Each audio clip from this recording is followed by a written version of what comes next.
evening. This is the meeting of the Senior Center Committee. Jerry is not here tonight at the moment, and I'm taking over the meeting. I am missing the verbiage that we should have at the beginning of the meeting about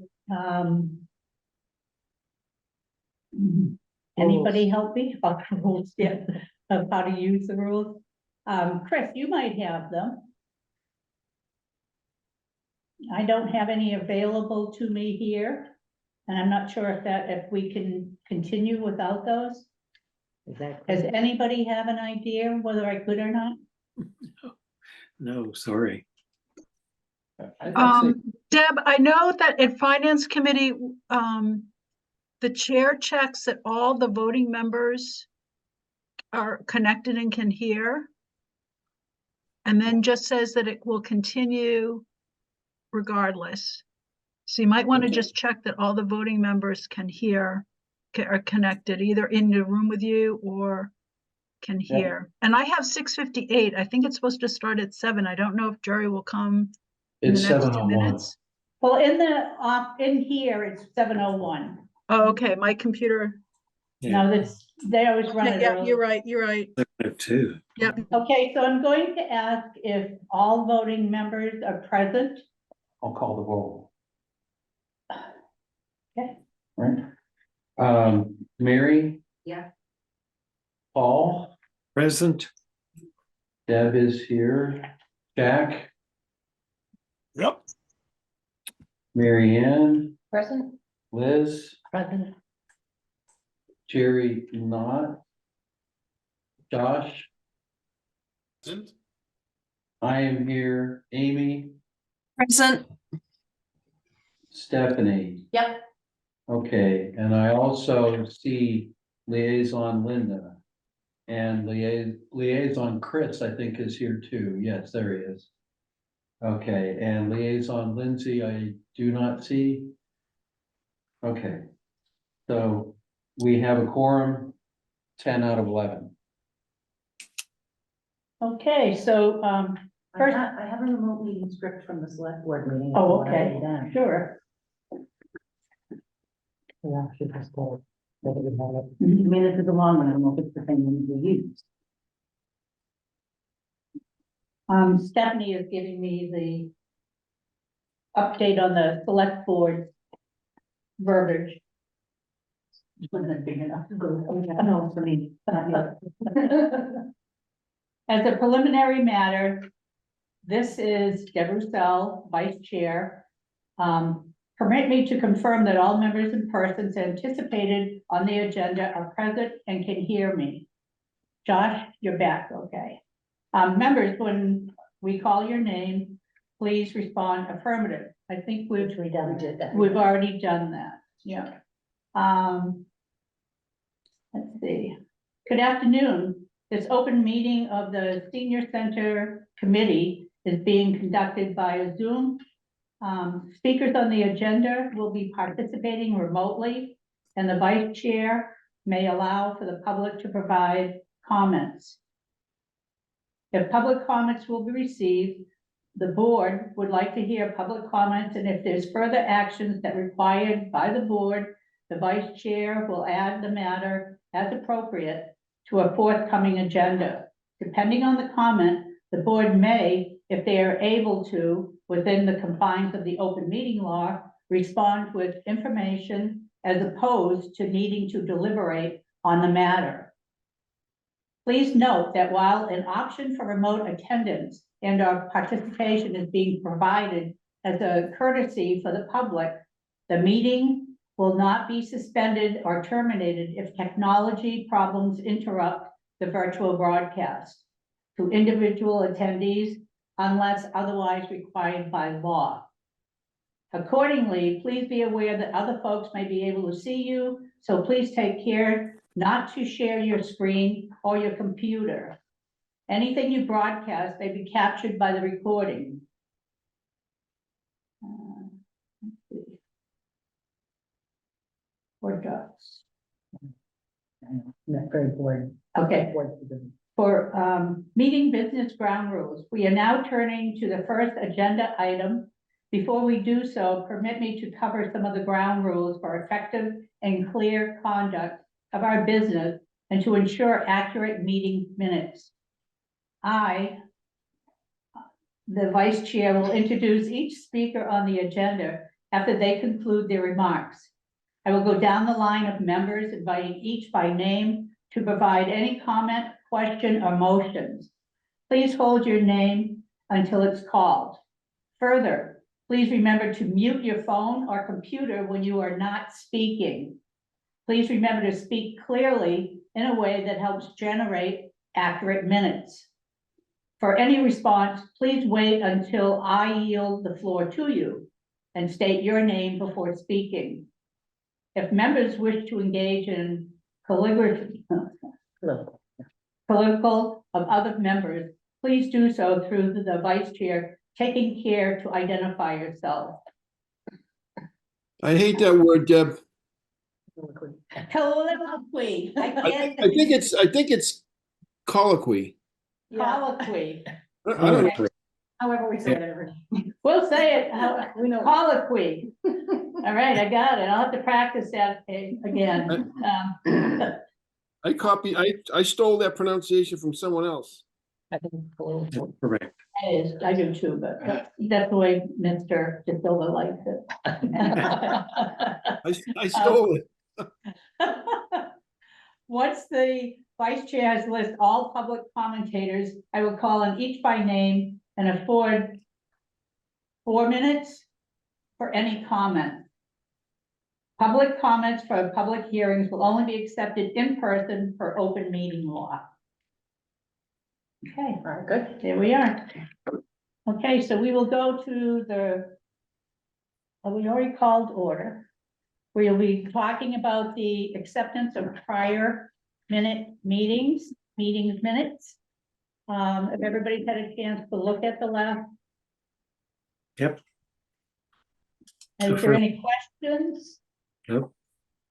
Comment? I have a question. I think Chris De Silva was in attendance and it lists him as not in attendance.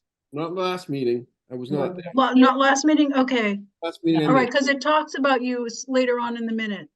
Yeah, what? Yeah, Jerry volunteered me something. Okay, okay, He told me. Yeah, okay. because he wasn't here. That's what happens when you're not here. Yep. So Jerry, we're gonna give You him go some missing. jobs tonight. Okay, would anyone like to take a motion? Make a motion? To accept the minutes I'll make a motion to accept the minutes, from the March 12th, 2024. Is that March 7th, Oh, I'm sorry, March this 7th. one. Oh, yeah, I screwed up. All right, March 7th. Anyone second? Second. Okay, all in approval? I'll call the roll. Mary, Yeah. Approve. Paul, Yes. Deb, Yes. Jack, Yes. Mary Ann, Yes. Liz. Yes. Jerry's not here. Dot, Yes.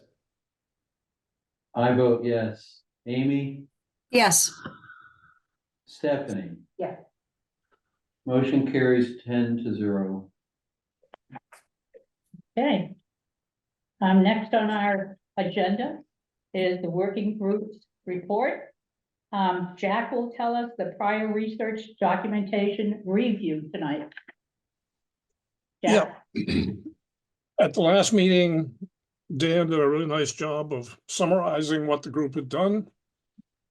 Looked at 89 documents, sort of got to a point of suggesting 52, I think it was, that be put into the pool or file or whatever you want to call it for reference documents to be publicly available through the website. Dan is taking care of that. The discussion at that point in time was a concern from a number of members that said, well, the group has looked at it, but we, the full committee, have not had a chance to review it. The assignment to the full committee was that you were to go as soon as Dan posted the list of documents, review them, and at this meeting, bring up any that you have concerns about. Dan has done that, sent out the note literally, I think, within 24 hours of our last meeting as to where the documents were available. And I'm assuming that all of the members have indeed completed their action items. And so now, if there are any documents in that list for which you have concerns, please raise them. And I would hope that if there are any, Dan will be able to pull it up so we can look at it and discuss it. Do any members have concerns over any of the documents that the working group suggested be posted and publicly available? I don't. Did everyone have enough time to look through them? Great. Yes or no? Okay, Yes. Yes. thank you. Yeah, they've been up for almost 2 weeks, so. Correct. Can All I, right. can I say, I had some concerns about the Mill and Main. Because it has very specific bid documents and pricing documents. And since we're sort of starting from ground zero, does it give an edge to Mill and Main if we're eventually going to do a competitive RFP? I know Amy was involved as a town official, so I think we might have to put them up there because, as a town official, she was involved in that process, but I had concerns about the Mill and Main. It made it seem like we were not being that objective and sort of being a little bit in favor of that particular proposal. May I interject? Those are my concerns about the Mill and Main topic. Okay, Linda, may I interject for a minute? This is Deb Roussel. What I'd like to say is there were 2 different places that were looked at. I think Amy Lovelace looked at a place in 2021, if I'm not mistaken. And then the Senior Center Focus Group went and looked at a couple of other sites at the mill, and we received a document from the realtor at the mill. There was no RFP because we were a private group looking for a place that was accessible, that was downtown, and met 2 of the 3 requirements that Amy Lovelace was looking for. We have looked all over town for places. I think we had a list of close to 11 to 18 places to look Okay. for a place to do something. Jack? Amy has her hand up. Okay. Amy? Yeah, so just to address that, the Mill and Main proposal for building 8 was the building that was looked at by the Council on Aging Board, myself, Greg Johnson. So those documents around the building 8 property have been publicly released. Greg released those to the select board. So building 8 documents have been already made public.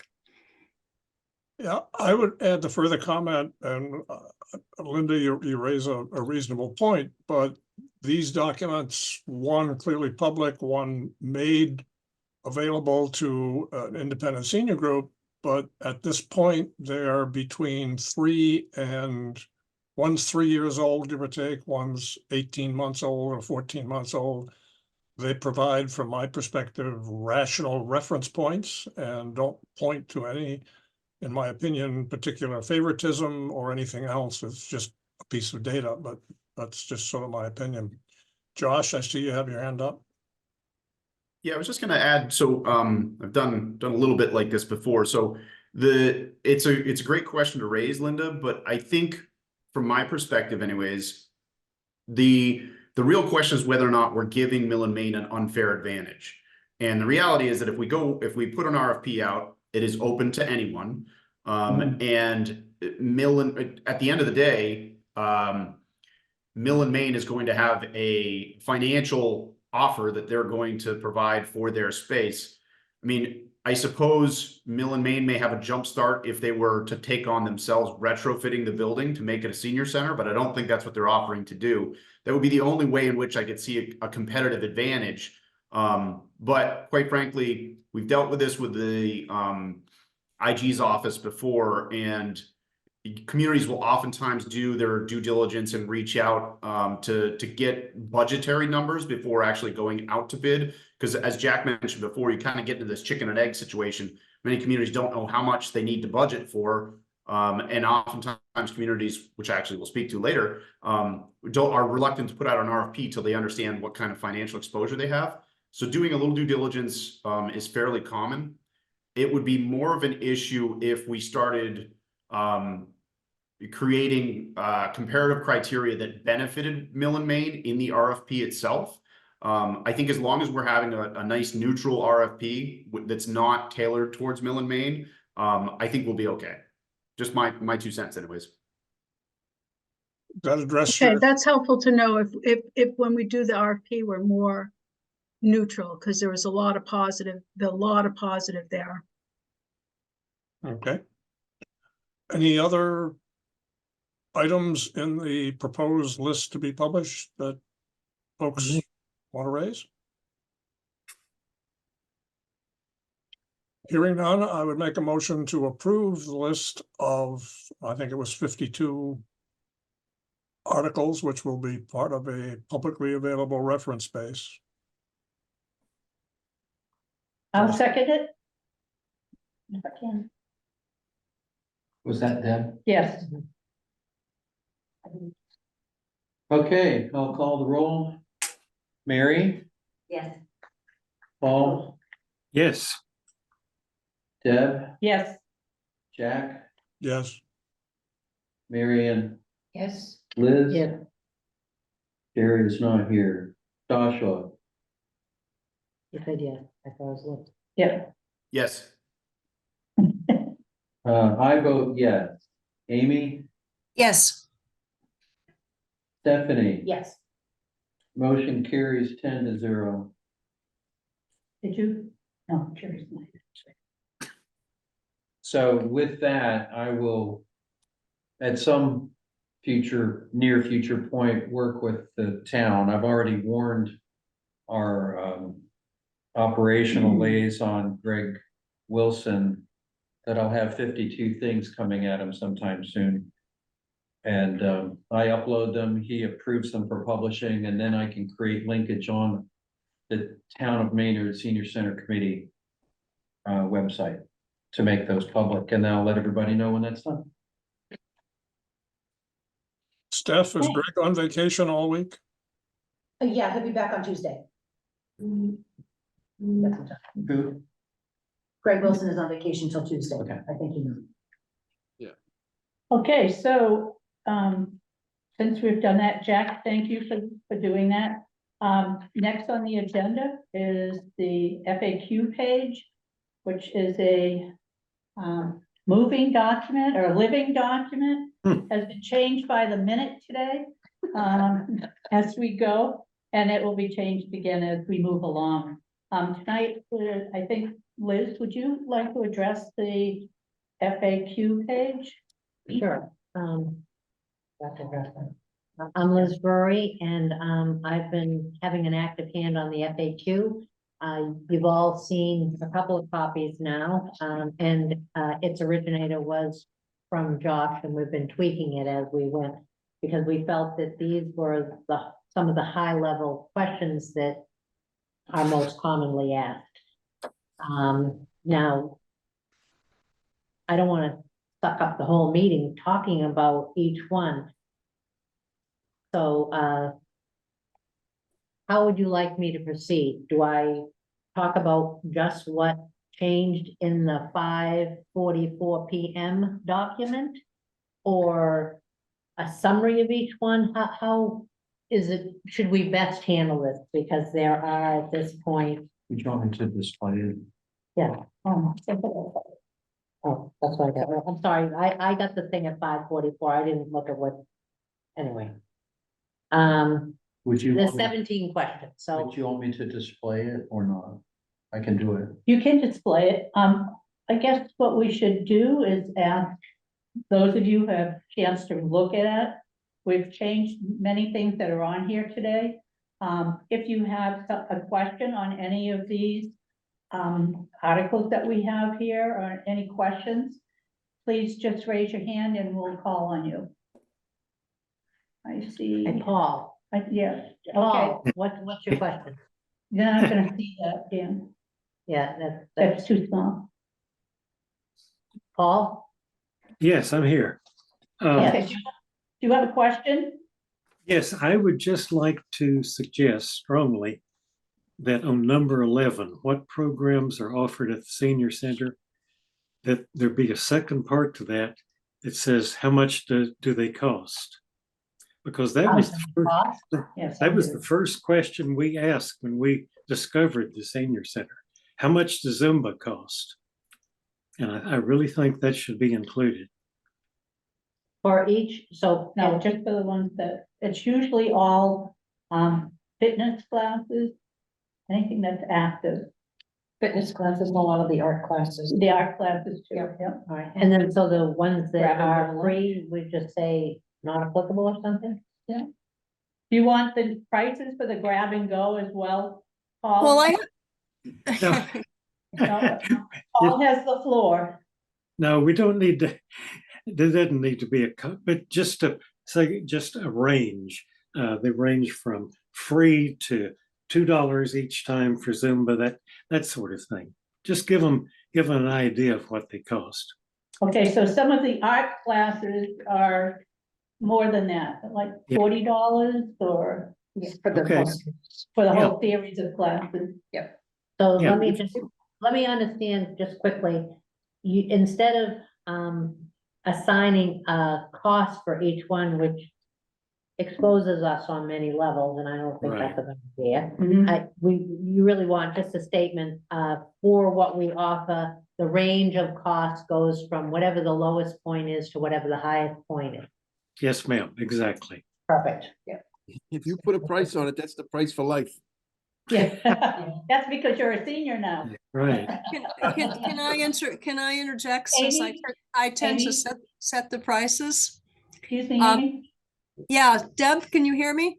Yeah, I was just going to call on you to see if you would like to talk Yeah. and let us know what the prices are or why you have them. I would actually not put the prices in because then you have the potential if something changes. I think Chris interjected that, there's such variability.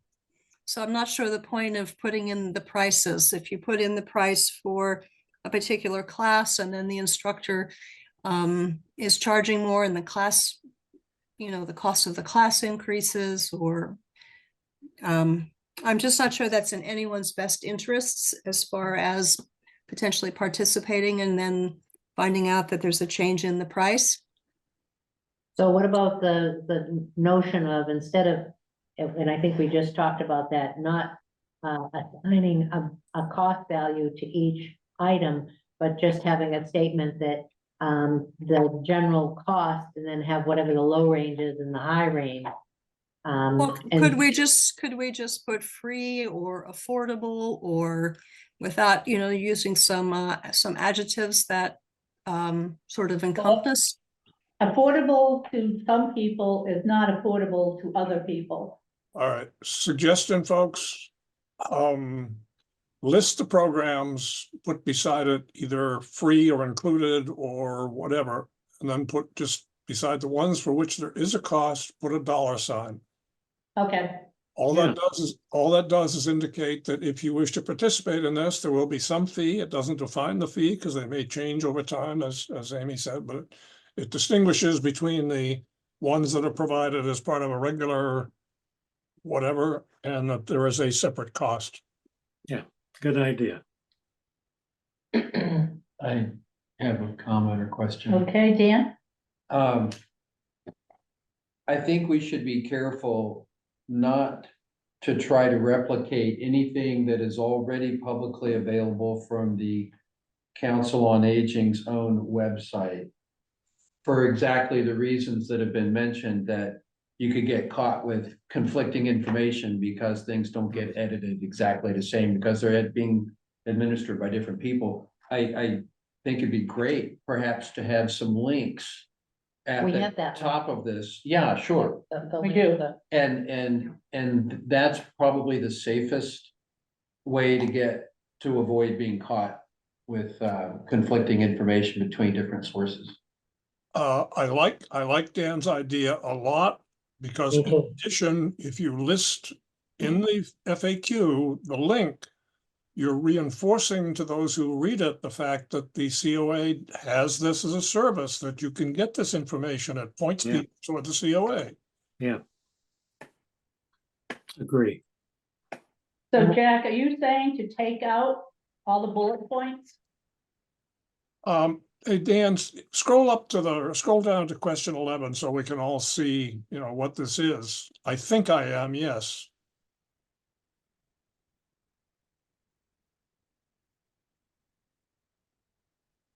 Oh, yeah. That, I mean, I think that's okay because these are examples and it's not intended to be a contractually complete list and there's no Yeah, and I money. stated updated listing of programs and activities. and Yeah. There's the website, This, and it goes right to that page. It doesn't go to it goes to the COA page that you can then get. the answers to the question. yeah, that's good. And the other way to potentially do this, rather than listing all of the programs here, is leave it for an updated listing, but the COA or the senior center offers approximately 25, 29, 30, whatever the number is. Because literally getting across, hey, did you know we offer yada, not two, not three? There's, I don't know, 15 or 20 there. And you can get the details at or an updated listing of. But it's whatever the group wants to do. If you want to list them as examples to show the breadth, that's good too. Well, why don't we kind of hear from everyone and see how they feel about it? Can we go down the list and ask people whether they'd like it in, Dan, versus out? We can do that, Okay, just You know- as an informal right, idea gathering. right. Mary? I just feel myself, money, they'll find out when they see the program, so be out. We're talking about the list that tells you the thing, Yeah. not how much it costs. Okay, all right, I thought I heard class was in, No, that, not at this point. okay, So do you want to keep the bullets in or take the bullets out? saying, keep them in right now. Keep them in? Okay. Paul? Yeah, I like the list, but what I would do, this is just my feeling about it. The first sentence says the Maynard Senior Center offers the following programs, which implies that this is it. And I would say the Senior Center offers the offers a variety of programs and services. And then Including the following. and then the list, and after the list, put for an updated listing, blah, blah, blah. Move that sentence down below the bullet points. I think that's my suggestion. If that makes sense. So if we change the top, would you like to keep the bullets in or not? Yes, definitely. But just Okay. move that updated listing blah down below it. Oh, Did you get that? Yeah, Okay, Deb, yes, keep it, please. Jack, I like Paul's suggestion. I support that. Mary Ann. I like what Paul said too. I think what we currently have here makes it sound like these are the programs. And we need to make it sound like these are some, Example. examples of programs. So are you saying yes or no to the bullets? Yes, to the bullet point, Okay. like Paul was saying. What they're getting, Flesh out the. right, okay, Yep. good. Liz, Yes to the bullets. Gary's not here. Josh, Joshua? Uh-oh, I can't see Josh because It of looks like he's- the display. You've gone off camera. Yep. So just move to the next All person. up to heaven. Move to the next person. Okay, I vote to keep the list as examples with the idea Paul raised of just Okay, adjusting the wording so that it doesn't look like it's the total list. okay, thank you. Amy, Amy? Yes, keep the list and move the link to the newsletter underneath. Okay, thank you. Stephanie. Same. Okay, well, that's 9-0. We still have Lindsay here. Yeah, so, Did you call okay, any comments? Linda Holt is first on my list from Oh, the, Yeah, no, I agree, because I think promoting, having more access to where the sort of typical programs are is better in two places, like at the Senior Center newsletter or here. So I think it's great to have a sample program list here. So I agree, keep them here. Lindsay McConkey, hello. Hi, how are you? So I agree with everything you're saying about this question. So I agree with all of the previous comments. I have other questions and comments on the FAQ, but I'll wait until you get through those before I make further comment. All right, Chris. I'm okay with the way it suggested. Okay, all right.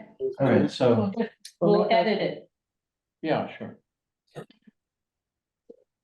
Okay, Okay. who else has questions? Okay, Lindsay, you mentioned you had a question? Or two or three? I do. I have a couple comments, but I'll just start and, we can decide if we want to go through them. So my first is on question number 6. First of all, I just want to commend you for creating this document. I know it's really hard to create an FAQ because you're trying to anticipate everybody else's questions when you have all of the information. So I think it's great. But starting with question number 6, what's wrong with the current senior center? So a couple things. One is, I'm wondering if you want to include just in the list of reasons why it's no longer sufficient, some of like the failing infrastructure in the current space that people are in, the fact that the roof leaks, that like the roof needs replacement, that the envelope needs replacement. I don't know. I just think it makes for a compelling argument to know that the physical structure is failing. But I defer to you guys on that. And then the other piece on that was, I had a question on this particular stat, and I've seen it in a couple places, and I'm assuming if I have this question, other people might also. So where it says, according to the Mass Executive Office of Elder Affairs, blah, blah, blah, it says that the center should be sized between 4 and 5 square feet of space per senior. Is that per senior living in the town or per senior using the space? I would assume it's per senior living in the town, because we're trying to make a place for everything, but maybe the elder affairs doc has more to offer on that. But maybe Josh has some idea too. I can answer that one for you. So the Department of Elder Affairs recommends that communities have 4 to 5 square feet per senior living in their community. But what I will say just very briefly, there are 2 ways to deliver that. One is building that square footage, obviously. The other is looking at the hours that you offer different programs, because if you have expanded hours, then you don't need as much space. So that's just food for thought. So yeah, either way, it just might be worth articulating that, because I've seen it a couple times and thought, well, those are going to be different numbers, and one is pretty variable. So it just maybe like tacking on some sentence just to help clarify that for people, since this is obviously intended to be a clarifying document. Then let's see. Okay, I have 2 more and then I'll be done. On, I think FAQ number 10, where you talk about why can't the programs be held around town? So I think the main thrust of that argument is that if we're, number one, it doesn't help foster the sense of community that a senior center is hoping to foster. So that's obviously a salient point and compelling and should stay there. But then the second point is about how additional COA staff would be required if we had programming, or when we have programming all over town. And and I don't know, I tried to articulate this in writing, but it might not have been clear. If we are expanding the size of the senior center in the interim and ideally in the long term, ideally that means we're adding programming. And I would think that scaling up physically in size and scaling up in programming to get more people using the senior center is going to necessitate additional staff anyway. So I'm wondering if it makes sense to use the argument that we don't want to have to add more staff because it's more cost, like in number 10, if that's going to happen anyway, because later down the road, when we say, well, now we've added, we have all this space and we have more people who can participate and use the senior center. So we need to add actual FTEs to the COA budget, or, we need to hire more contracted programming staff or whatever. It's sort of, like this argument then becomes kind of null. If the reason why we didn't want to have programming all over town was because of the staff cost is going to come up anyway. So I don't know. I again, defer to you all on this, but I just thought that it might be worth maybe simplifying this a little bit so that we're not leaning on that as the reason not to do something when it's going to happen anyway. What you're suggesting is strike that.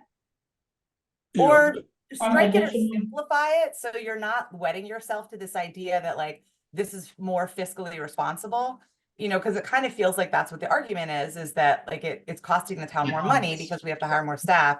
That's probably going to happen anyway, because if we're scaling up, that's going to happen anyway. yeah, I this agree. this paragraph needs to be segmented. Lindsay's brought up a very good point. You're trying to cover in a single run-on paragraph, maybe two, 3 or 4 different things. You got the staffing issue, you've got the sense of community, you got 3 or 4 things all mixed up here. So I would suggest to the editors that it be partitioned a bit, simplified if we can. Agree. Okay, thank you. Okay, and then one last thing, and we can table this if this, is not, if this is a later discussion, but in question number 9, and I believe this is what you were just talking about, is that you've evaluated a lot of the town facilities. Mhm. Yes, So it feels like in this, what I am taking from the answer here is that a new building is a foregone conclusion for the long-term solution, that there is no existing building, town-owned or otherwise, in the town of Maynard that will satisfy the needs. And so I just want to, for my own edification, but also understand, is that the position of the group? Or is it possible that some building might become available at some point in the next couple years that would be sufficient? Or is it the position of this group that no, only a new building will satisfy all needs for the long-term solution? this is Deb. What I have to say about that is, I know we have a building at Summer Street, 6163 Summer Street. And people have talked about, oh, wouldn't that be a great place for a senior center or community center? And that committee has not come up with a final decision on what, and the select board hasn't come up with a final decision on what they would like to see with that building. So, and that's one place that many people in town say, well, why can't you just move in there? There's a lot of why, ifs and other things that there are problems with that we can't fix right now. Any of the other buildings that we've looked at in town, we've talked to some of the owners and they haven't been very receptive. Well, this says existing town buildings. It has Right. nothing to do with private enterprises. Yep. This is just town, so let's stick to just. Okay, just town. Town-owned facilities. Yeah. Like what other town-owned facilities do we have that would be available? Does anyone have? Fire station. Yeah. I heard that. Well, and I last think night. then it's yeah, possible, yeah. I think that's a good clarifying point, because there's a difference between, there are no town buildings that currently would satisfy the needs, but I'm wondering if, is it possible that at some point, a building that is privately owned would become available? Like there was one for sale on Powder Mill Road recently. I have no idea if that was appropriate for a senior center, but it was for sale. It had a parking lot, it had river access, it had an elevator in it. So if something like that came up, would that be a consideration? And if so, and again, I defer to all of you, is it worth clarifying that here? It's possible a building will become available, or do you want to just put the stake in the ground now and say the long-term solution is building a new building? No, I don't think we're trying to say that. I think Josh? Josh has his hand up. Josh, I don't know if you want to comment on this, but. Yeah, I'm sorry. I'm also presenting to the Conservation Commission in Newton tonight. That's why I keep looking back and forth. Which is very challenging. I was just gonna say it was a really good comment, Lindsay, and I'll own this one. I took a crack at this and pulled it from another FAQ. But the reality is that regardless of whether we think, and I would encourage, even if everybody here thought there was absolutely no chance that any of the town facilities could work, this is part of the feasibility process. Is we have to do our due diligence, we have to do our evaluation, and we have to show our work. So I would actually recommend changing this to read something like that the use of existing town buildings will be considered during the feasibility process, and the results of that will be shared with the community. Yeah. Sounds good. I like that. I like it. It sounds like we all like it. Okay, Lindsay, do you have anything else that you'd like to ask? No, those were just the main questions and comments that I had, so thanks. Those are great. Thank you for Yes. coming up with those tonight, because it'll help clarify the document once we put it online. Thank you. I have a question on the question. Okay, The very first question from Lindsay about should we include something in, I forgot which number, I think it was number 6, about the deterioration of the golf course clubhouse building. When I read this, the thought crossed my mind that maybe we don't want to be too heavy on that, because that denigrates where we're gonna be for the next year or two, no matter what. And so I didn't know, were we deciding to go ahead and include something? I didn't know. had put that in, and then the more we looked at it, we thought it was, Too negative? yes, too Okay, negative. so is that okay then to? Yeah. Okay, good. Okay, So well, Yeah. while we're on 6, and Josh is still with us. The sentence about the 4 to 5 square feet, the word there is general standards. Standards imply something. Is that a standard or is that a guideline?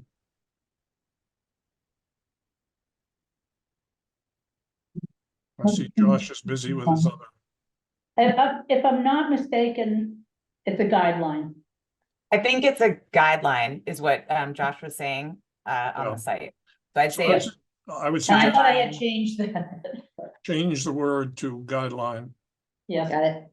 that's on document 2-1-2-C Will be. tomorrow. Okay. Okay, any other questions?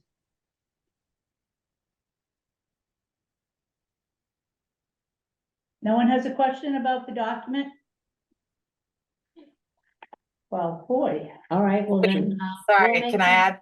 Can I yeah, ask one other question? go Sorry. ahead. That's Um, okay. On question number 8, the community center, and this just might be something that I don't know about, but it's about, are we considering combining it with a community center? And you talk about like usage. So I have not, like, who would use a community center? And has the town established that there's a need for a community center? And I just haven't heard much about that. And so that kind of like that almost generated more questions for me, but maybe this is kind of a generally understood thing, is that there's also a need for a community center and we understand who would be using it. Jack, can you talk to that? You did the 2013 document. Was there Oh. anything in that about a community center? Josh has his hand up. Okay, Josh? So I'll take the hit on this one as well. So for communities that have done senior centers, the vast majority of communities that have done senior centers over the last 15 to 20 years, with the exception of very few, they are typically multi-generational centers that serve as senior centers, but also community centers. It's kind of a bit of a mixed bag, and there's a few reasons for that. One is, for some communities, it's because they truly want to have a multi-generational facility. They want to destigmatize, they want to be inclusive.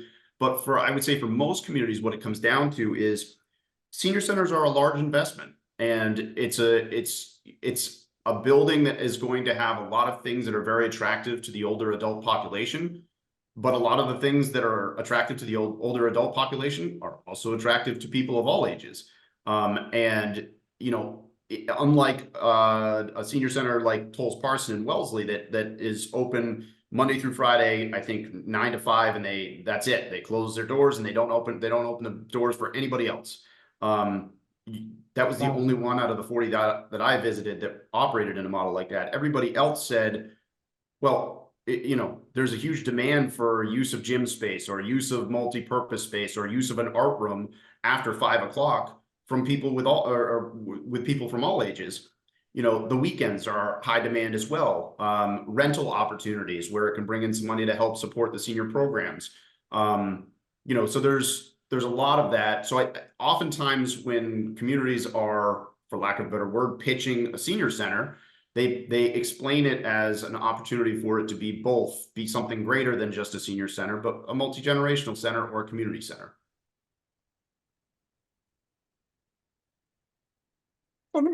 Fundamental answer, Lindsay, is, and Deb was just referring to the 10-year-old committee. When you begin the process of trying to justify the expense to the taxpayer, it becomes a much more attractive offering in terms of its benefits if in fact it comes forward as a community center doing all the things that Josh just talked about. To me, question 8 really captures it with the first line. We expect to include the benefits in our discussions. The rest is perhaps doesn't even need to be there. You're beginning to explain things before or in addition to just answering the question. So that, first of all, thank you for all that background. That was really helpful. And Jack, I think that's kind of what I'm getting at. That all totally makes sense, but I don't see all of that in this answer. So I think maybe just changing it a little bit. You know, we expect to include the benefits of a multi-generational center in our discussions, and the new space could benefit the entire community, maybe a little bit after that, but I don't know that you need as much about usage and timing or anything like that. It's a little more granular probably, and to me, it sort of begets other questions, but if it feels like it's relevant, then I'd say leave it in, then maybe just add a sentence about how there is known documented financial benefit and community benefit to combining a senior center with a community center. And that's why that's something that we would be considering. Great idea. Yeah, I mean, going at all questions for a high level, it basically says, structure the question, have a simple, direct answer, and then go through the rest of it on all of the questions. Does this really contribute? Does this just add confusion at this point in time? So to the working group, that would be my suggestion as you review the coming versions of the thing. Okay, thank you. Do we have any other questions? I have one. Okay. I think the committee as a whole should decide whether or not to give the working group the power to finalize and publish the document, or whether a finalized document would have to be voted on each and every time whenever an edit is made. I don't have a strong opinion, but I think the committee should think about deciding that. Because this document's gonna continue to churn. Every month, there's going to be a Every new meeting question, just about. or, because we're going to be soliciting questions from the general public. We're going to get new questions. We already have a bunch more. And the answers will change as more information comes to light. And should we let the working group just do this? And if there's any objections to something, then we could take that up in the next meeting and make an adjustment. Yeah. Josh has a question. I was just going to say that for reference on our senior center project in Newton, we updated our FAQs. I went and looked 717 times over the last 6 years. That's only 100 a year. So I wasn't too just bad. food for thought. A Google Doc? Yeah, when you talk about living and breathing documents, this one really, really is. So Good. I would like to make a motion then that we approve the work done so far by our working group and vote to give them the power to consider a particular draft as finalized and to be published, and to control the frequency of updates as they receive recommendations from the committee. Do I hear a second? Second, That's Paul. yes. Okay. Mary, Yes. Paul, Yes. Deb, Yes. Jack, Yes, Mary Ann, Yes, Liz. Yes. Josh, He's in his meeting. No, I'm here. I said yes. Okay. okay. I vote yes. Amy, Yes. Stephanie, yes. the motion carries 10-0. Okay, so we a little more to get done in this one. Okay. So let's move on to our next item on the agenda, which is finance. And tonight, it'll be discussed by Josh as, he and Jack and Chris met this week, and Josh has something to share with us. Joshua? Yes, thank you very much. Can you hear me okay? Yes. All right, I appreciate it. And I am, you now have my sole focus. I just had to take care of things on the other computer. So Okay. yes, we had a very productive meeting. Jack, Chris, Jerry joined us as well. We talked about basically 4 major elements. The first one, not in any particular order, but the first one was securing state funds. So Chris offered to reach out to our legislators to see if we can potentially secure a state earmark grant or bond bill or something like that. We talked about the possibility for a feasibility study, or to see if it could go towards senior center lease costs. I did share that I had seen a lot of earmark grants and bond bills for capital type projects and for feasibility studies. I've never heard of one for ongoing expenses like a lease. So just for the group, I don't think we'd be successful, but you never know, and it's worth asking. I'm going to skip over the longer one. Creating a budget line item that we could, as you may remember, Jack mentioned the kind of chicken and egg situation. You know, early on it was that we couldn't put out an RFP for a lease until we had a budget line item, but we couldn't create a line item until we had a number, which required putting out a lease. So I think we've got that fairly well sorted out. Chris, again, he had a conversation with Town Hall. There's no issues with Town Hall and the select board creating an account with or without funds in it that could be used for paying these lease invoices. But to be clear, there's not a magical pot of money. We are looking at, Chris is going to work with Town Hall to look into the $17,500 funds that was approved previously to see where that stands. But as far as additional funds that could be put in there, you know, the budget funds are all spoken for at this stage. So really, this is just a question of whether or not we can create an account. And it also we might find out that the account that has been created for that 17.5 may very well work for it. So those are all questions that we're going to hope to have answers on fairly soon. The senior center RFP process, the request for proposal process. So there is, again, thanks to Chris, he spoke with Town Hall. There's nothing official that, or I'm sorry, Jack spoke with Town Hall on this one. There's nothing official that prevents the town from issuing a request for proposal for the senior center lease. However, understandably, there is some hesitation in issuing an RFP without the ability to fund the project. And I can understand that concern.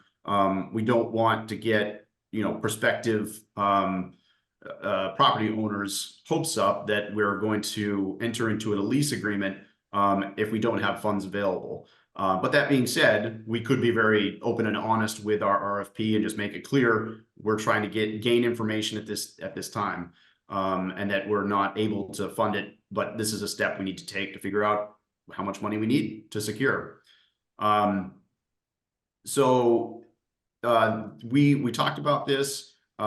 This really is the RFP is going to be something that we'll need to complete in the next 6 months or so, but ideally it would probably be completed in the next 3 months, so that we have time to build community support, which will make more sense when I go to the last thing, which is securing town funds. So we had a good conversation in the working group, and it is our recommendation that the Senior Center Committee seek funds this coming fall. If you remember at our last meeting, I had mentioned the possibility of doing this in the spring of 25, possibly in partnership or in parallel with Maynard Public Schools in their potential for seeking funds. But in talking it over in our working group, there's really no reason to wait that long. My point was I didn't want to wait till after the spring of 25 because, I was afraid we could be just left in the dust. But Jack, Chris both raised good points that there's really no reason to wait, provided that we can get ourselves ready by then. So we've got some work to do. And as was mentioned in the meeting, if hopefully we are successful, but if we were not successful in the fall, we can always go back at it again in the spring. So there's a few things that I've been working on, and I'll update you on that in just a sec. So basically there's two things that we're, I'm going to share my screen here because I think it will be easier than me reading all this.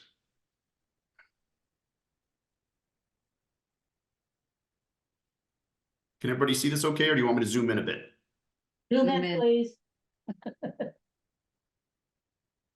Okay, so, and I will start by saying there's way more than 5 options because you could split this a million different ways, but these were the 5 kind of primary options that I thought through when I gamed this out. And basically what I'm looking at is we need to secure, and I got a little more information today, somewhere between $150,000 and $300,000 for the feasibility study. The more I've dug into this and the more I think based on the town process, I think it's going to be closer to 150, which is good news.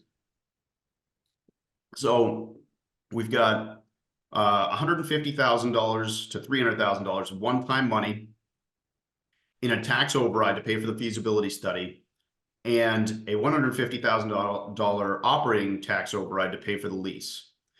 And just as a plug, I put $100,000 for outfit of whatever space we get to make it ready for a senior center, just for argument's sake. And quite frankly, it will depend and it will be different for each location.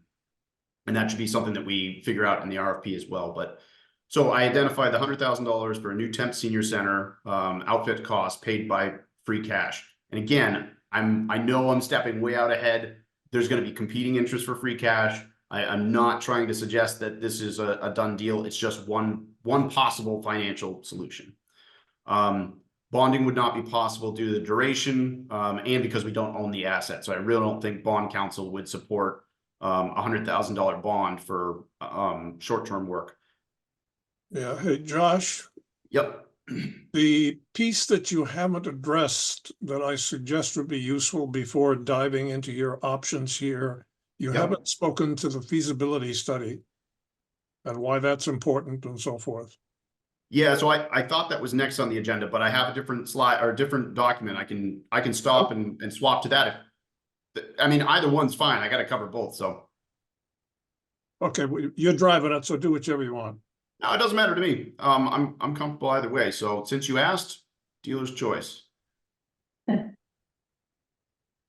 So I will start by saying that a feasibility study, if you actually read the scope that you send out to a design team, it's like 75 pages long. I didn't want to put you all to sleep tonight, so I tried to boil this down and make it a little easier to digest. So feasibility study is also called the feasibility design phase. And that's an important distinction because a lot of people think of a feasibility study as a document that you create and then you put on a shelf and you never use, but it actually really is part of the design process. So anytime you're doing any kind of new park, an intersection, any kind of capital infrastructure project, it starts with a feasibility design phase. So for a project like a senior center, there's a handful of steps that are kind of the big picture ones. What are the conditions and limitations of the existing spaces, programs and services? What are the current and projected demand? What is the current and projected demand for the programs and services?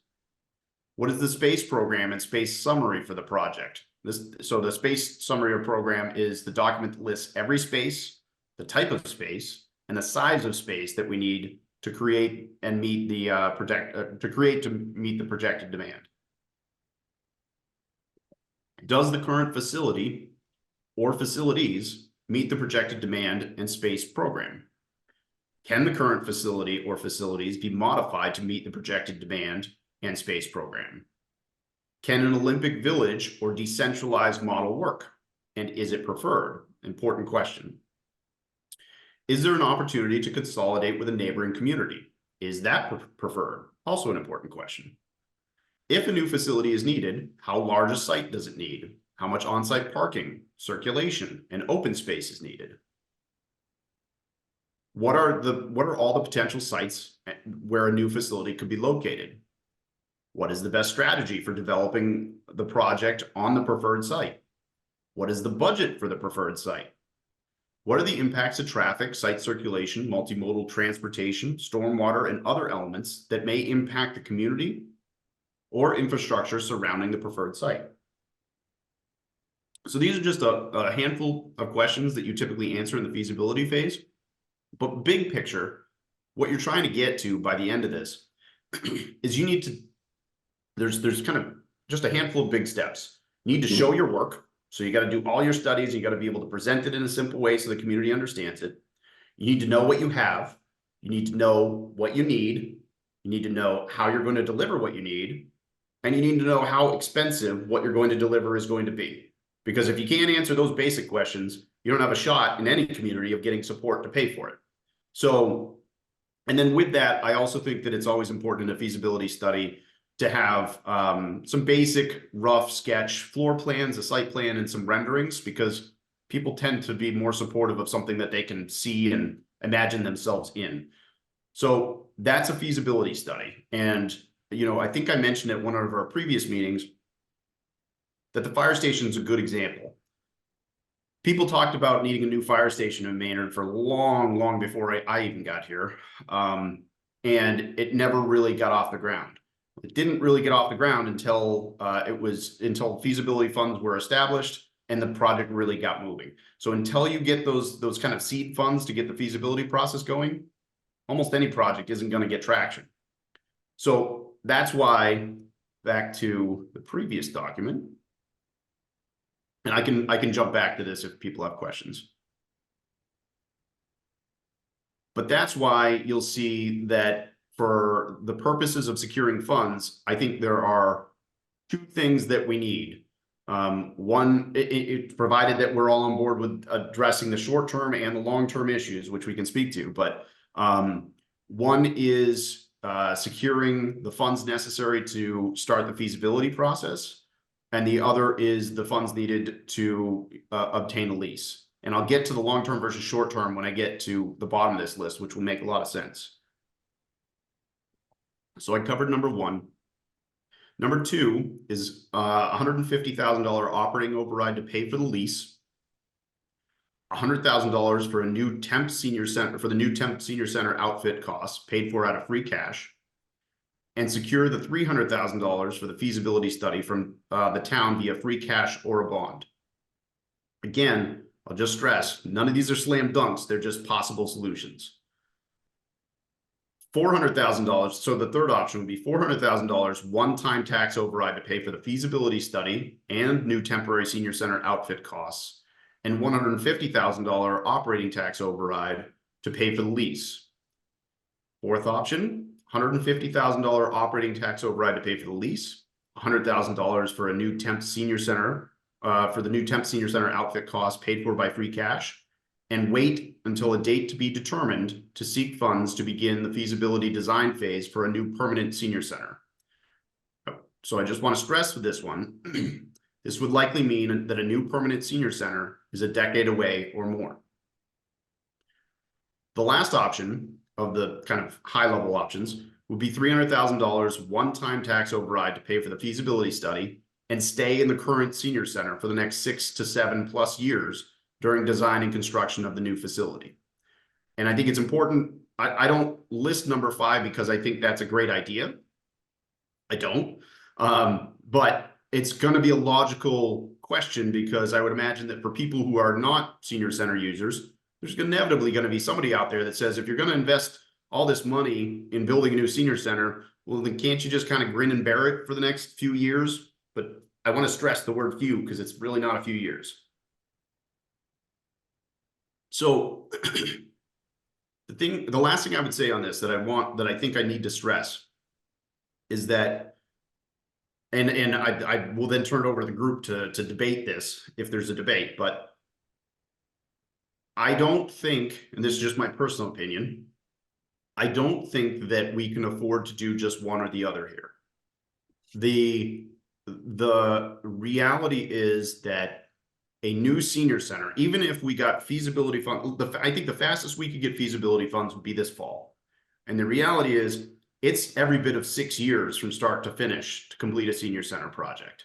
Many communities, it's 10+ years to complete a senior center project. Some communities, it's decades. I don't hope that we're decades. I don't think that we're decades, but it's going to take a long time. And I don't think that staying in the current location is something that Maynard and the seniors are going to be comfortable with, which is why I think we need to seriously consider the lease and the feasibility. Questions?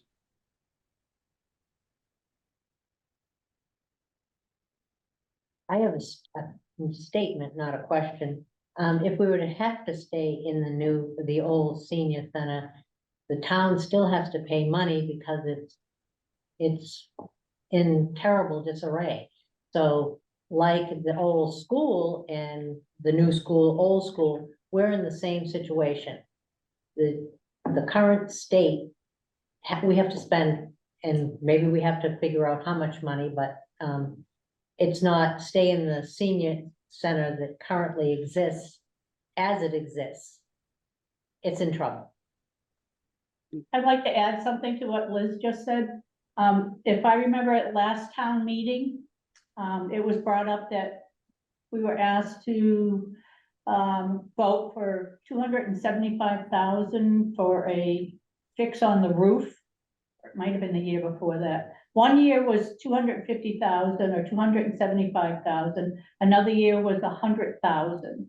And there was nothing fixed. I mean, there were little spots here and there that were fixed on the roof, but with all that money that we gave them at town meeting, we were told that night that it would cost over $1 million for them to fix the roof. Now, I don't know how many of you have been into the men's room, especially at the senior center. I think they close it down most of the time when it rains because every piece of ceiling tile has fallen down and there's buckets all over the place. And it's disgusting. And I think asking our seniors to go in there to use a bathroom is just unconscionable. The bathroom for the women is kept a little bit better, but we have buckets when it rains as well. And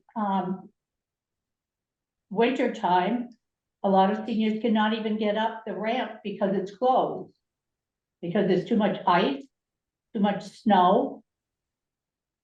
I think I would like to add, Amy, I'm sure you have a punch list of needed maintenance items, and it's more than the roof or access. And those are the things that would have to be considered to stay. It's not a free shot. It's a very expensive shot. And we've already been there almost 8 years. And if you're talking about another 6 to 8 years. We Well, will get, This, I'm just- piece, um, Dan had his hand up. I think we're tied. I'll yield to Jack first. Okay. I think the comments just made sort of begin to say, no, option 5 or whatever it was is not something that we're willing to put up with. So you're just giving examples of that. Josh, I have 2, maybe they're questions, maybe they're observations. When you speak in any of your options about going for money in the case where you're looking at 150K for a lease, that's only the first year.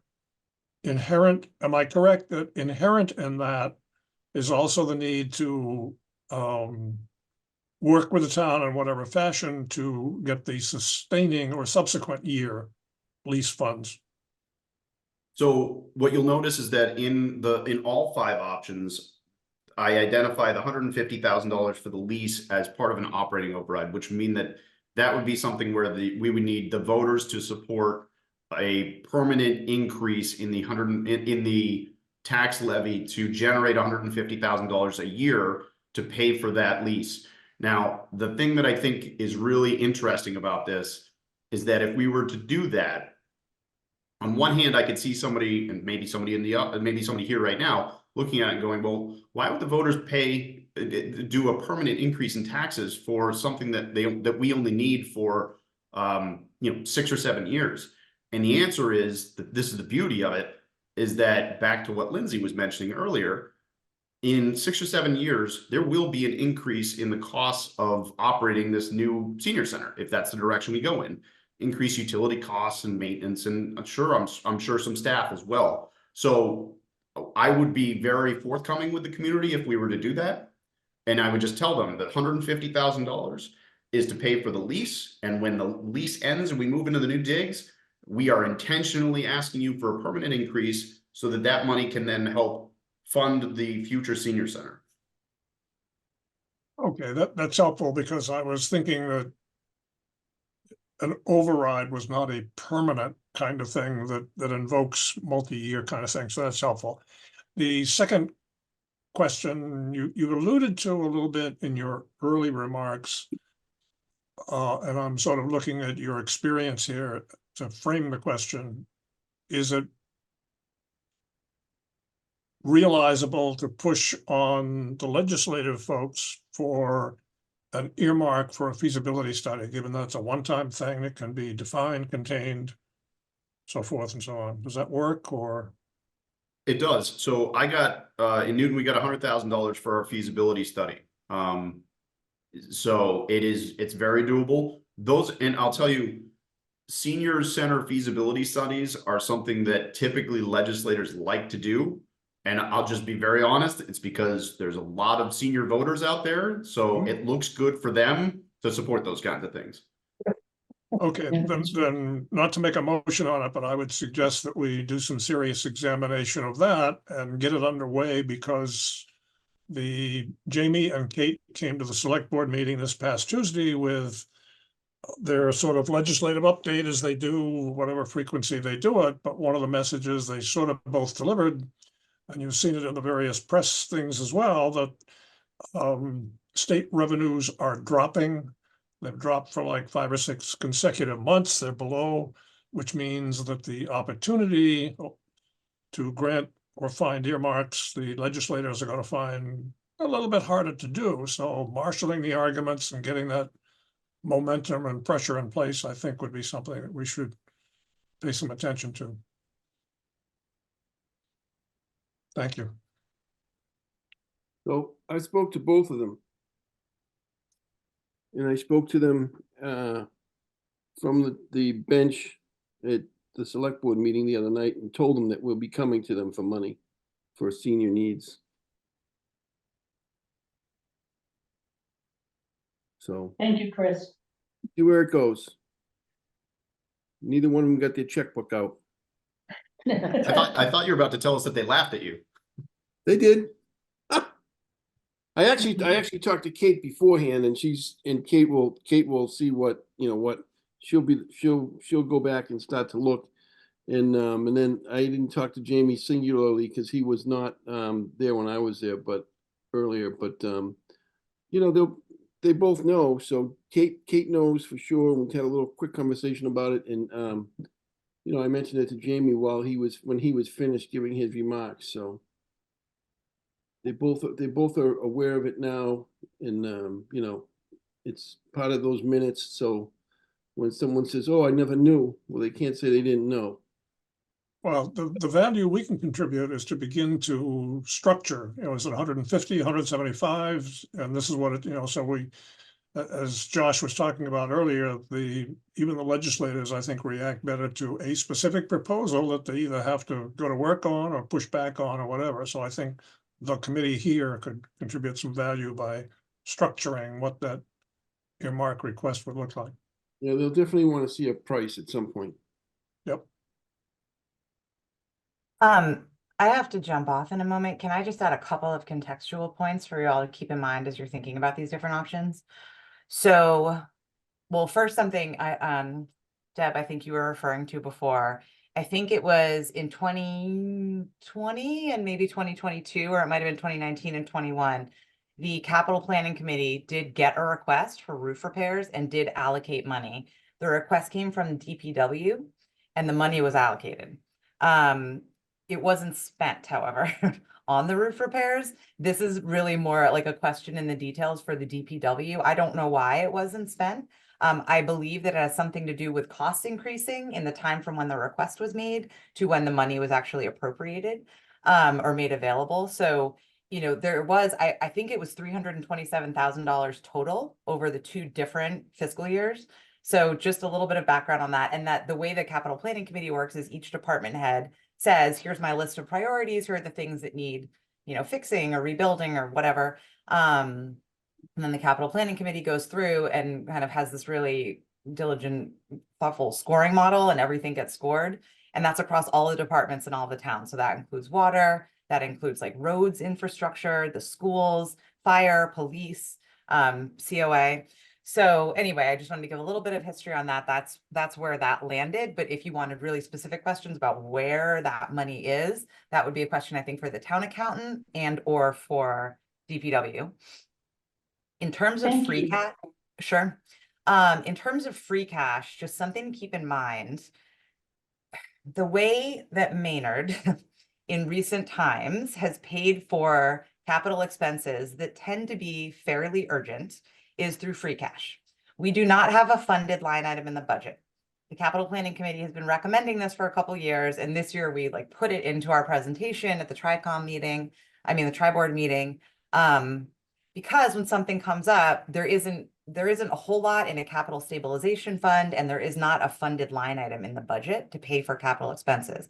And to give you a sense of what the scope looks like, for all of the projects that are in the queue that any department head, so again, schools, fire, police, DPW, for all of the various projects that are in like the queue waiting for some attention, in terms of, you know, money appropriation, it's about $150 million that is waiting, you know, waiting for appropriation in projects. And that doesn't include the senior center. So free cash is typically every year how the Capital Planning Committee funds a lot of this stuff that comes up.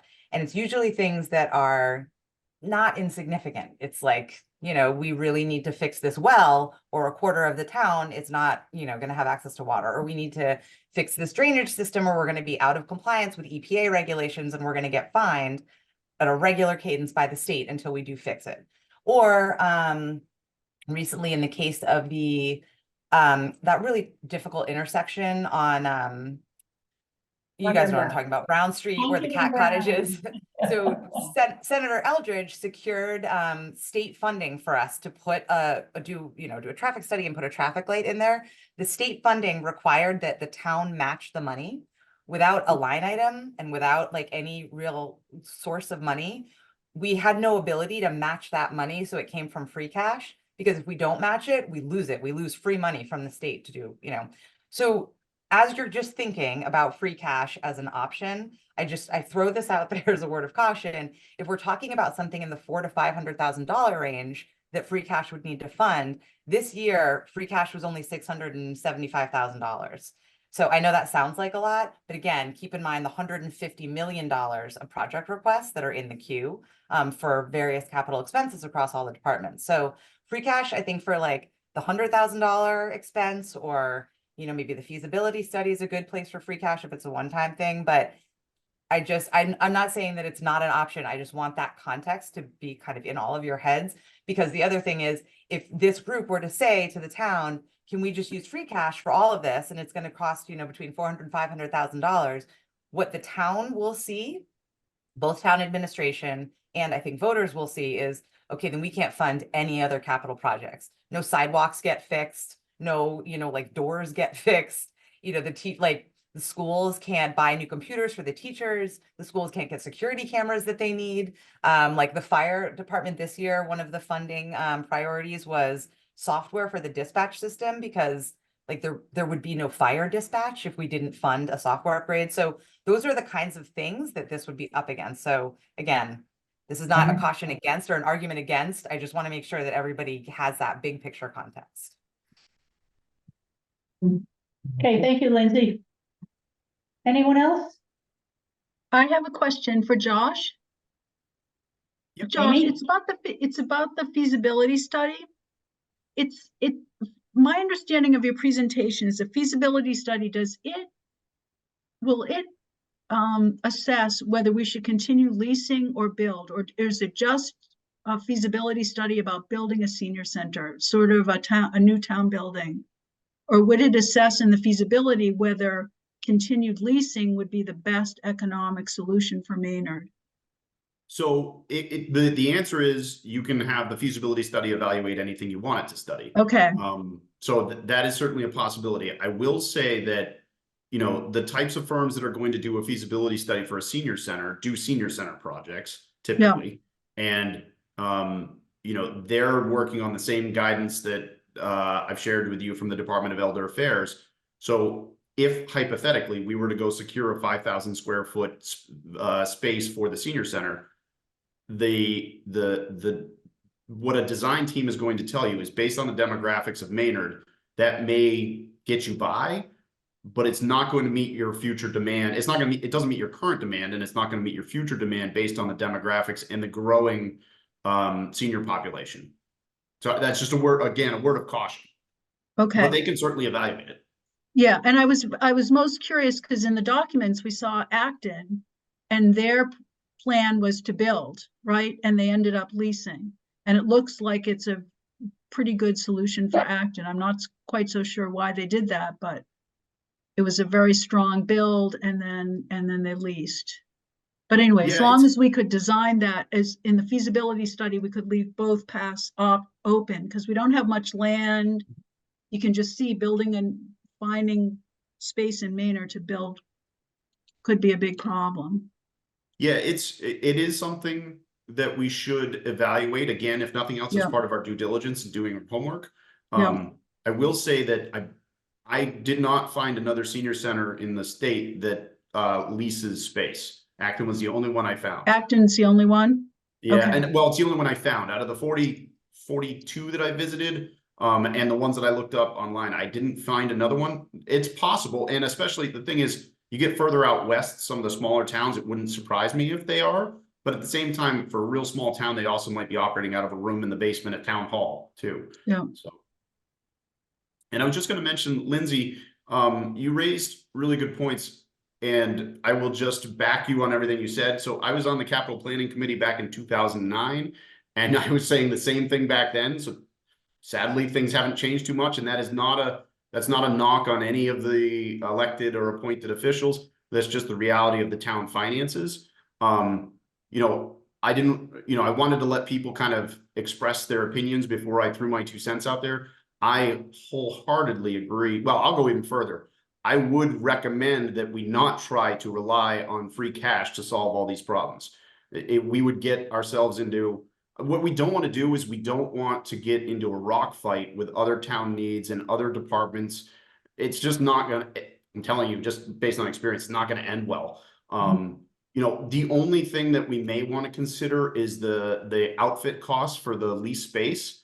But then, you know, the other thing that we'll want to look at is, and this is where we'll need some help from town hall, when they run the numbers to the impact to the average taxpayer. It may be so small that even that may not be worth taking on, you know, a debate with, you know, other town needs out there, because we don't want to be in a situation of, you know, which is more important, you know, new SCBA's for the fire department, or, you know, the temporary senior center, you know, chairs in the lounge. That's, we don't want to be It's there. like, exactly, you just articulated it exactly, and it kind of is like a sort of like a public relations issue, which I know doesn't make it great and doesn't feel fair, but it does come up. And so thank you. That's exactly my point. And so it's more just that it's a nuanced conversation is really what I'm getting at.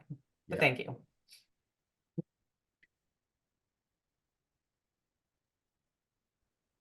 Okay, do we have any more comments tonight? Dan?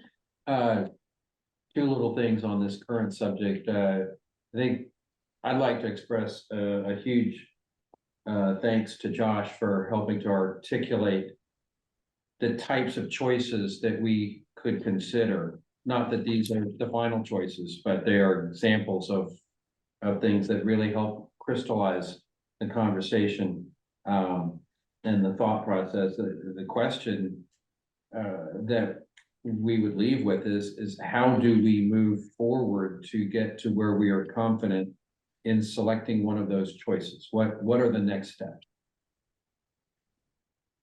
And I will just say, I'm going to take this on as an action item. I reached out to town hall today to try to better define the feasibility costs, because I'm used to a very, very red tape intensive process in Newton.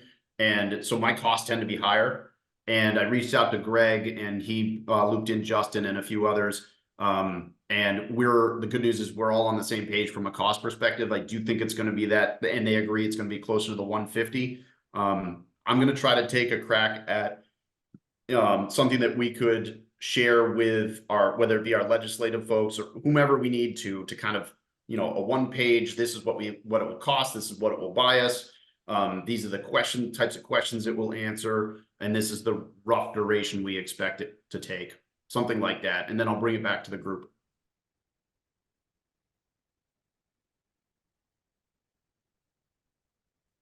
Okay, anyone else? Before we move on? That'll be a Okay, big help, Josh. Thanks. yes, Josh, thank you very much. And Jack and Chris. Thank you all for meeting for that. Yes, The thank you. next- Thank you, Jack and Chris. I appreciate it. And Jerry. Yep, that's right, Jerry, I'm sorry, that's wherever you are. New business is next. The new business tonight is to set up a working group to plan site visits, to visit other senior centers. And I know Mary has talked a little bit about wanting to go visit senior centers and people from the COA board as well. So Mary, I wanted to ask you, would you lead that group? I'll try. This is all really so new to me, Mhm. and, But you were Yeah, interested yes, in I am. helping, Yes, so I think yeah. if you can get, either Amy or someone else from the COA to help you, and then you can invite other people to go with you to take a look at that. Right, sounds good. Does that sound Yeah, good? very good. Okay, Mary is going to be the, lead on the working group to visit senior centers. Thank you, Mary. Should we vote? Yeah, let's take a vote. Do we have any other people already identified who would work with you? Or will those be announced later and we're just going to form the working group tonight with Mary? I think we'll form it tonight, but probably, I would think the COA would want to go as well as maybe some of us. And, Amy would like to go from Certainly. from the senior center. Yes, So do we want to vote on Mary tonight as the lead for the working group for visiting senior centers? Do we have a motion? wait a second. To make it for Right, right, all right. I will In the absence of others, I will make a motion Okay, that's what I thought. for the senior center committee to establish a working group for the purpose of coordinating senior center site visit with Mary as the head of this working group. I'll second it. Yeah. That's Deb. Thank you. Are you gonna take a vote? Or do we need Mary, to? Yes. Paul, Yes, Deb, Yes, Jack, Yes, Mary Ann, Yes, Liz. Yeah. I think my glasses are good. John, Hey, Josh? there you go. Yes, that was for John. Oh, I'm sorry. Yes, and just a request, take lots of pictures because we may want to upload some of those to the website. Okay. Yep. I yeah, will. yeah. I vote yes. Amy, Yes, Stephanie, yes. the motion carries 10-0. May I make a comment? Some of the discussion that was not made available were emails, and some of the things that were thought of that this working group would handle is not only like the pictures that Josh mentioned, but also the question of prioritizing which senior centers we should really try to visit sooner, because maybe the towns are more reflective of the character of Maynard versus Sudbury that has twice as much money Right. as we have. Coordinating with those senior centers to get meeting times scheduled. But then finally, a big one is establish some sort of methodology for how our knowledge is documented, so that we can then, over time, compare what we've learned from the different senior centers. Okay. If we have a similar methodology of documenting everything. We'll work on that. Yes. Okay. Okay, so that motion carried. Great. Okay, let's see. Any public comments? Anybody out there that'd like to make a comment from the public? No? Okay. We'll let that go. And I guess at this point, when I make a motion to adjourn the meeting, I'll second. okay? All in favor? You gonna call it? We'll need to call it. Yes, Mary, Yes. Paul, yes. Deb, Jack, yep. Mary Ann, Yes. Liz. Yep. Josh, Yes. I vote yes. Amy, yes. Stephanie. Yep. Motion carries 10-0. The meeting is adjourned at 8:33.